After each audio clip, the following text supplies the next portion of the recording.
ETB effects entering the battlefield have always been very strong inside this format. We all want to play Dockside Extortionist, Fastest Oracle, Gilded Drake, and etc. Even in lower power levels, you also have Eternal Witness and more similar. Imperial Recruiter, Recruiter of the Guard, and more. The list goes on. So we want to have Torpor Orb effects. We want to use stacks effects that are locking down and preventing our opponents from doing these ETB effects. But the problem is that if we're including Torpor Orb, Hushwing Gryph, etc., then we are preventing ourselves from utilizing those cards. Unless we're not playing those cards. The problem is like Dockside, Fastest, Gilded Drake, and a lot of the other Imperial Recruiter, Recruiter of the Guard, they are all really strong. We want to have them inside the deck. Now this blue Aboleth Spawn,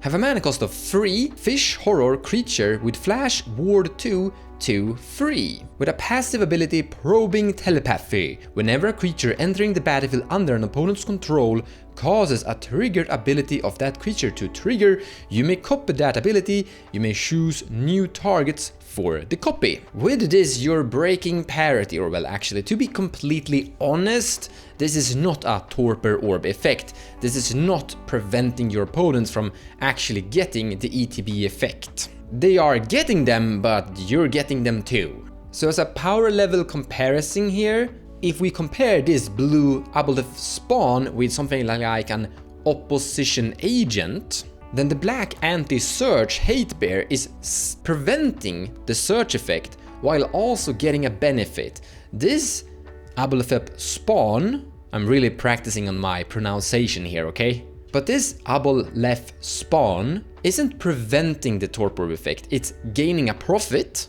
But sometimes that's just big enough. It has flash, so you can surprise people with it. It has ward, and that's actually good. It's protecting itself a tiny bit.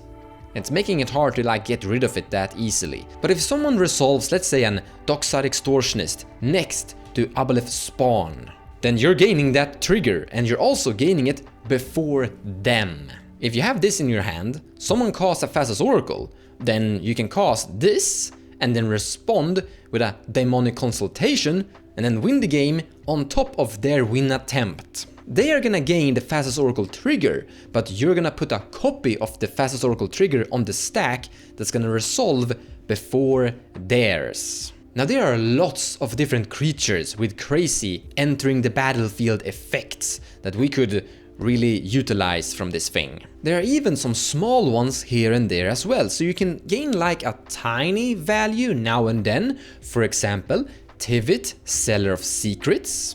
The big Esper Sphinx that comes into play and creates treasures and clues.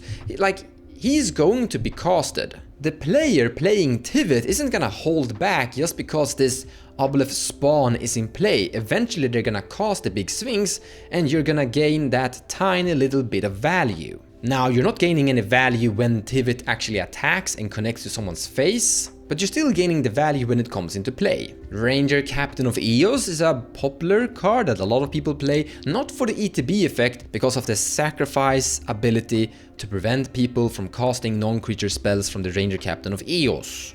Aboleth Spawn will create and copy the ETB effect of Ranger Captain of Eos, finding a 1 CMC drop creature. That is again something at the very least. When you're evaluating cards like this, you have to take into consideration how good this card is inside the current cEDH metagame. Like, how prevalent will it be? How much of an impact will it do? In the end, I don't think it's gonna be super impactful in general. It's not a card I would like recommend for every cEDH deck in general. But depending on your personal playgroup and your personal local game store, whatever you're going up against in general, if your opponents are heavily on ETB, well then Aboleth Spawn is definitely something to consider. One good thing though, when you're looking at a card, you're usually comparing the floor and the ceiling. Like the floor, how bad could it possibly be? And the ceiling, like how bonkers could it exponentially get? But you're also looking at how frequently are you getting the ceiling and how often are you just getting the floor value of it. And in general, I think you're gonna get quite often a pretty mediocre floor value. Like it's gonna do something decent, something very tiny and little, but not good enough in general. But the ceiling could be absolutely amazing. Like taking a Dockside, taking a Gilded Drake, taking a Fast as Oracle, if and only if you're sitting with a consult in your hand. If you're actually playing a lot of mirror matchups, a lot of Fast as Consult, Demir Consult meta, then this could definitely be a good card for you. If you have both Tainted Pact or Consult or some form of instant speed tutor inside your hand, mono green Code of Calling would also, well, not mono green, it will be Sultai, but Code of Calling can put a creature card from your deck into play at instant speed. So if you're sitting with, let's say, a Code of Calling, a Tainted Pact in your hand, someone resolves a Fast as Oracle, you find Aboleth Spawn in instant speed, and then responds with a Tainted Pact, you win by copying the Fast as Oracle trigger on the ETB. So you do have some really good ceiling. When you're choosing your cards for your cEDH deck or your Magic the Gathering deck in general, you should always kind of think about what form of metagame you're playing in, but also what form of game plan you're playing as well.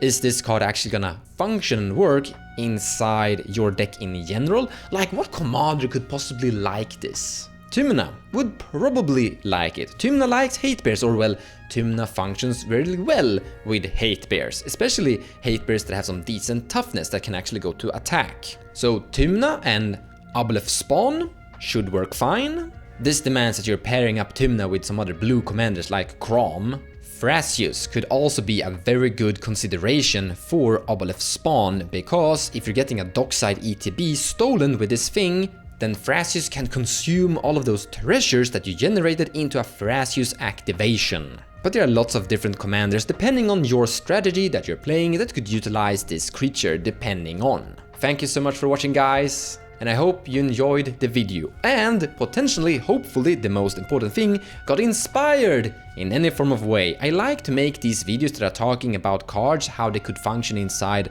the format and for your deck, to give some ideas of how you could construct your commander deck in general, depending on what you need. But I also try to highlight how the format and metagame kinda looks currently at the moment, to bring value to cards that could be good considering the moment the format is in. Have a good day, and I'll see you in the next video.